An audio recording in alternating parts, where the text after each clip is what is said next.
نحمدہ ونصلی ونسلم علی رسولہ الکریم اما بعد فاعوذ باللہ من الشیطان الرجیم بسم اللہ الرحمن الرحیم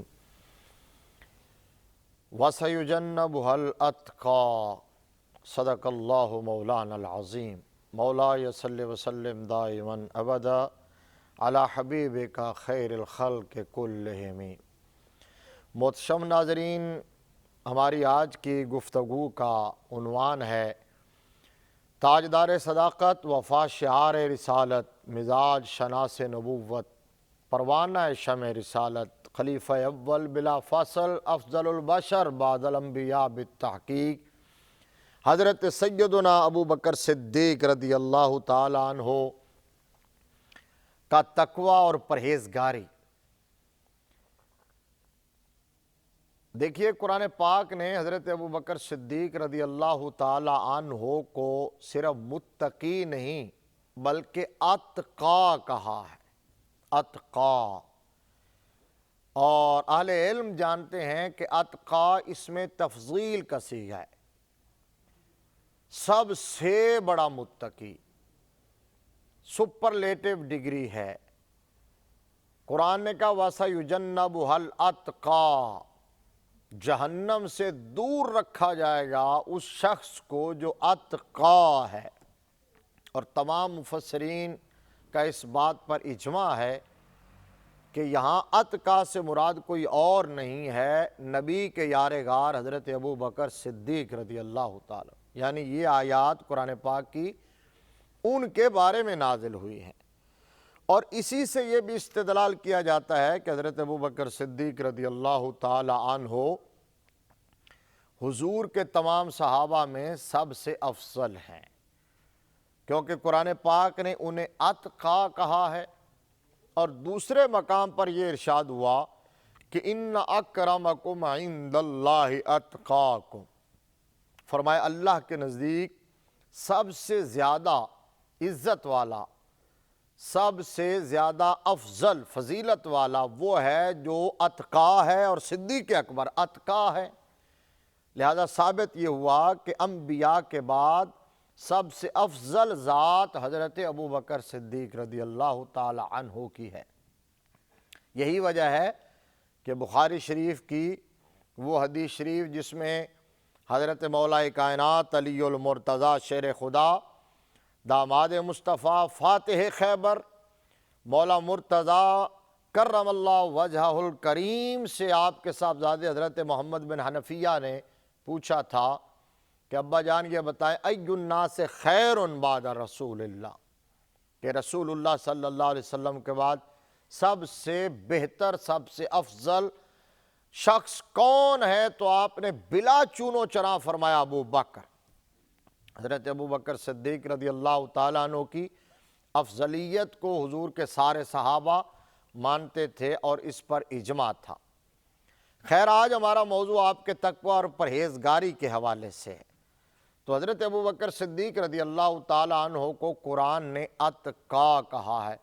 کیونکہ حضرت ابو بکر صدیق سے بڑھ کر متقی اور پرہیزگار، احتیاط کرنے والا، عبادت گزار، شب زندہ دار اور رزق حلال کمانے والا شاید ہی کوئی اور ہو۔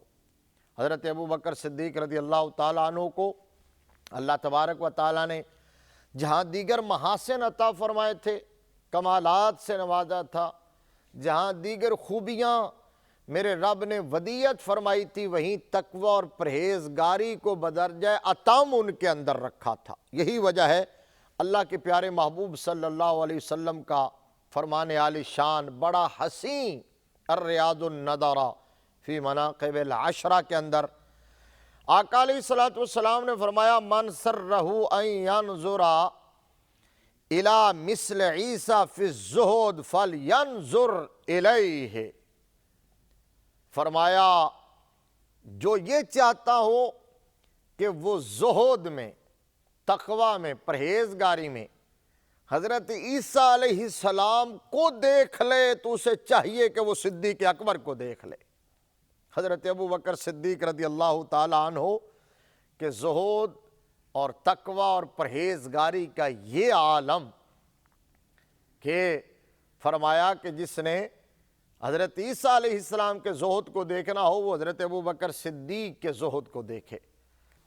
صحیح بخاری شریف فی مناقب الانصار کے اندر یہ روایت موجود ہے کہ حضرت ابوبکر صدیق رضی اللہ تعالیٰ عنہ کا غلام تھا، اور اس نے حضرت ابوبکر صدیق کی خدمت میں دودھ کا ایک پیالہ پیش کیا، تو آپ نے وہ دودھ لیا اور نوش فرما لیا، پوچھا نہیں کہ یہ دودھ کہاں سے آیا اور تم کیوں لے کے آئے ہو۔ تو وہ غلام آپ کا جہاں اس بات پر بڑا مسرور تھا کہ میرا دیا گیا ہدیہ قبول کر لیا گیا ہے اور آپ نے وہ نوش فرما لیا ہے، وہیں اس بات پر حیران تھا اور پریشان تھا کہ تاجدار صداقت نے پوچھا کیوں نہیں ہے مجھ سے۔ آپ ہمیشہ استفسار کرتے ہیں، آپ ہمیشہ تحقیق کرتے ہیں،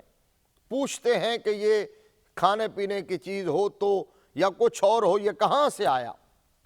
آج نہیں پوچھا آپ نے۔ ناظرین کرام، آپ کو یاد ہوگا کہ حضرت ابوبکر صدیق رضی اللہ تعالیٰ عنہ کے دور خلافت میں آپ ایک دن گھر تشریف لائے تھے، تو آپ کی اہلیہ نے جب کھانا آپ کے سامنے پیش کیا تو وہ جو روٹین کی ڈشز ہوتی تھی آج اس سے ہٹ کر ایک سویٹ ڈش بھی موجود تھی، حلوہ بھی موجود تھا۔ تو حضرت ابوبکر صدیق رضی اللہ تعالیٰ عنہ نے یہاں بھی بلا سوچے سمجھے اور بغیر تحقیق کیے اس کو تناول نہیں فرما لیا، بلکہ جب دیکھا کہ یہ حلوہ آج موجود ہے تو فوراً گھر والوں کو بلایا اور بلا کے پوچھا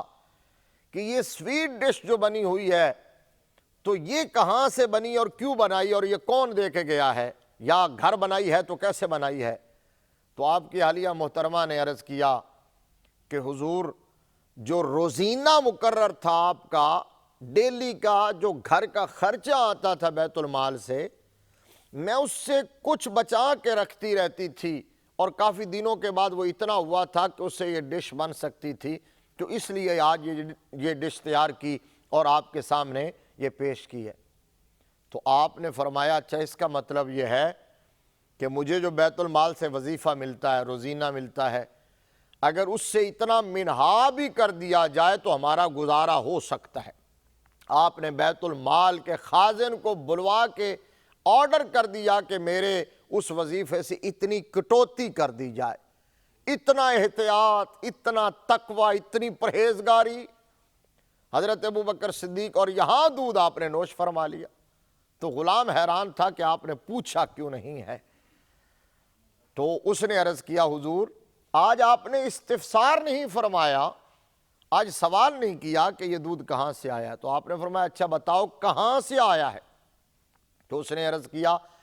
کہ جس زمانہ جاہلیت میں، دور جاہلیت میں ایک بیمار میرے پاس لایا گیا اور میں نے ایک منتر پڑھ کے اس پر پھونک دیا تھا، وہ شفا یاب ہو گیا تھا۔ آج وہ مجھے اس کے عوض میں یہ دے کے گئے ہیں، معاوضہ دے کے گئے ہیں، اور میں نے سوچا آپ کی خدمت میں پیش کر دوں۔ اللہ اکبر کبیرہ۔ حضرت ابوبکر صدیق رضی اللہ تعالیٰ عنہ نے اسی وقت منہ میں انگلی ڈالی، حلق میں انگلی داخل کی اور کہہ کر دی، اور وہ دودھ باہر آ گیا، اور پھر روتے ہوئے رب کی بارگاہ میں عرض کرنے لگے کہ یا رب العالمین، یا احکم الحاکمین، جو میرے اختیار میں تھا وہ میں نے کر دیا ہے، اب اگر اس کا کوئی قطرہ میرے جسم میں رہ گیا ہو تو مجھے معاف فرما دینا، اپنے پیارے حبیب کے طفیل مجھے معاف فرما دینا۔ حضرت ابوبکر صدیق رضی اللہ تعالیٰ عنہ اس قدر احتیاط کرتے تھے، تقوی اور پرہیزگاری اس قدر عروج پہ تھا، اس لیے قرآن نے انہیں اتقا کہا ہے، فرمایا وہ اتقا ہیں، سب سے زیادہ متقی ہیں۔ حضور صلی اللہ علیہ وسلم کے ایک صحابی ہیں حضرت ربیعہ بن کعب اسلمی رضی اللہ تعالیٰ عنہ، اور جو روایت میں سنانے لگا ہوں یہ حدیث کی متعدد کتب کے اندر موجود ہے، مسند امام احمد بن حنبل میں موجود ہے، یہ الریاض النظرہ میں بھی موجود ہے، یہ فتح الباری میں بھی موجود ہے، مجمع الزوائد کے اندر بھی موجود ہے، مستدرک امام حاکم کے اندر بھی موجود ہے، اور بھی بہت ساری کتب کے اندر یہ روایت موجود ہے۔ حضرت ربیعہ بن کعب اسلمی رضی اللہ تعالیٰ عنہ حضور کے بڑے پیارے صحابی، حضور کے خادم خاص، آقا علیہ الصلوۃ والسلام کی خدمت کرتے تھے۔ وہ ایک واقعہ حضرت ابوبکر صدیق کے حوالے سے بیان فرماتے ہیں کہ آقا علیہ الصلوۃ والسلام میری خدمت سے جب خوش ہوئے، یقیناً آپ خوش تو ہوتے ہی تھے، آپ نے کبھی بھی اپنے کسی خادم، کبھی کسی غلام کو اف تک نہیں کہا ہے۔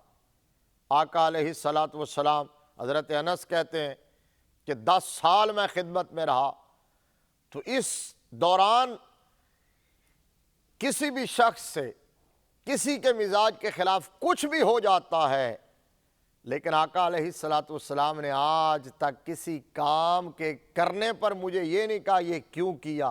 اور نہ کرنے پر یہ نہیں فرمایا کہ یہ کیوں نہیں کیا۔ یہ حضرت انس بن مالک کی شہادت ہے۔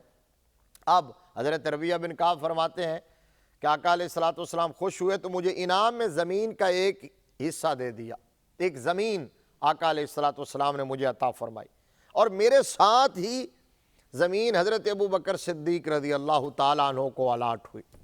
اب ہماری زمین اکٹھی تھی، اور کہتے ہیں اس کے سینٹر میں کھجور کا ایک درخت تھا، اس درخت کی شاخیں جھکی ہوئی تھی، اس پر پھل لگتا تھا۔ تو ایک دن انسانی فطرت اور تقاضا بشریت کے پیش نظر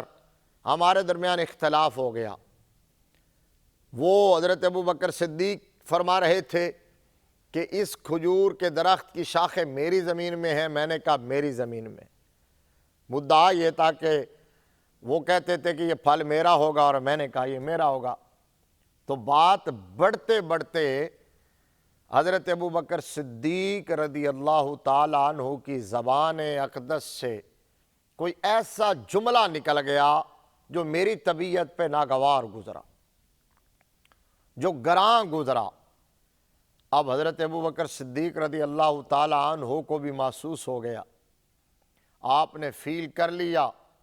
فوراً شرمندہ ہوئے حضرت ابوبکر صدیق۔ اور یہاں ہے توجہ طلب بات ناظرین کہ حضرت ابوبکر صدیق کے تقویٰ کا عالم یہ ہے، پرہیزگاری کا عالم یہ ہے، احتیاط کا عالم یہ ہے کہ فوراً خیال آیا کہ اب کہیں میرے کندھوں پر کوئی بوجھ نہ رہ جائے۔ حضرت ربیعہ کہتے ہیں مجھے حضرت ابوبکر صدیق فورس کرنے لگے کہ ربیعہ جو جملہ میں نے تمہیں کہا وہ مجھے کہو، تاکہ یہی معاملہ ختم ہو جائے، قصہ زمین برسر زمین پاک ہو جائے، آخرت میں کچھ نہ بچے اس معاملے میں سوال و جواب کے لیے۔ کہتے ہیں انہوں نے بار بار کہا میں نے نہیں کہا۔ تو حضرت ابوبکر صدیق نے کہا اگر تم نہیں کہو گے تو میں آقا علیہ الصلوۃ والسلام کی بارگاہ میں کیس لے جاؤں گا۔ میں نے نہیں کہا، وہ چل دیے۔